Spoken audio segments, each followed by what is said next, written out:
ভেদা মাছ বা মিনি মাছ যে নামেই চিনুন না কেন, এটা মিঠা পানির অত্যন্ত সুস্বাদু মাছ। আর এই মাছ যারা চেনে তারা বাজারে দেখলেই কিনতে চেষ্টা করে। আর যেটা প্রসেসিং করে নিয়েছি, সুন্দরভাবে ধুয়ে কেটে নিয়েছি। আর রান্নায় চলে যাচ্ছে, একটা কড়াই চুলায় দিয়ে কড়াইয়ে সুন্দরভাবে পেঁয়াজ কুচি দিয়ে দিয়েছি এবং পেঁয়াজের তেল শুকিয়ে আসলে এর ফাঁকে দেখে দিচ্ছি মিনি মাছের পিঠগুলো আমি একটা করে টান দিয়ে কেটে নিয়েছি যাতে মাছে মশলাগুলো ভালোভাবে ঢোকে। পেঁয়াজের মধ্যে সরিষার তেল দিয়েছি, এগুলো কষিয়ে নিচ্ছি। এর মধ্যে আদা রসুন জিরা পেস্ট দিয়ে দিচ্ছি, ধনিয়া গুঁড়া দিয়ে দিচ্ছি, হলুদের ১ চিমটি দিয়ে দিচ্ছি এবং শুকনা মরিচ দিয়ে দিচ্ছি আর লবণ স্বাদ মতো। দেখতেই পেলেন। আর একটু পানি দিয়ে দিলাম।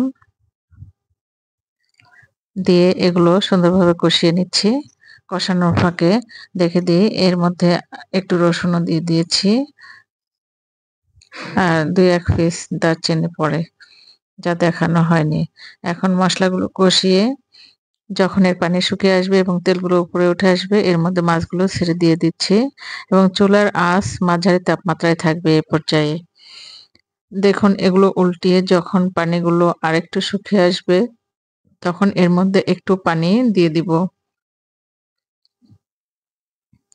নেড়েচেড়ে এগুলো যাতে নিচে না লেগে যায় সে চেষ্টা করছি। দেখুন এভাবে আস্তে, আস্তে বেশি জোরে নাড়াতে গেলে এগুলো ভেঙে যাবে। মাছ খুব ধীরে, ধীরে রান্না করতে হয় এবং একটা নাড়াচাড়াও ধীরে করতে হয়। পানি শুকিয়ে আসলে এর মধ্যে আবার একটু পানি দিয়ে দিব। দেখুন সুন্দর কালার এসেছে।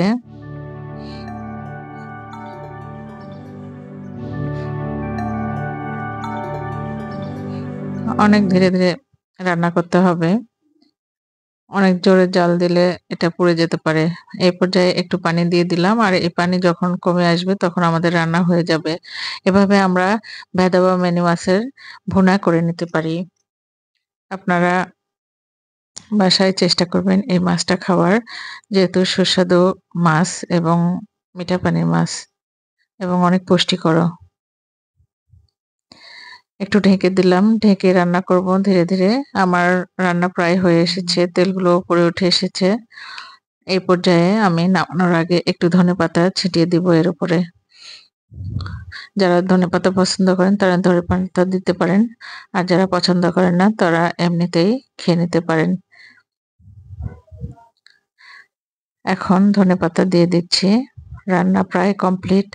আমাদের রান্না যদি আপনাদের ভালো লাগে তাহলে ভিডিওটি লাইক দিবেন এবং শেয়ার করবেন। আর চ্যানেলটি সাবস্ক্রাইব করে পাশে থাকবেন। ইনশাআল্লাহ আপনাদের ভালো, ভালো রেসিপি দিতে চেষ্টা করব। সকলকে পাশে থাকার জন্য অসংখ্য ধন্যবাদ। আল্লাহ হাফেজ।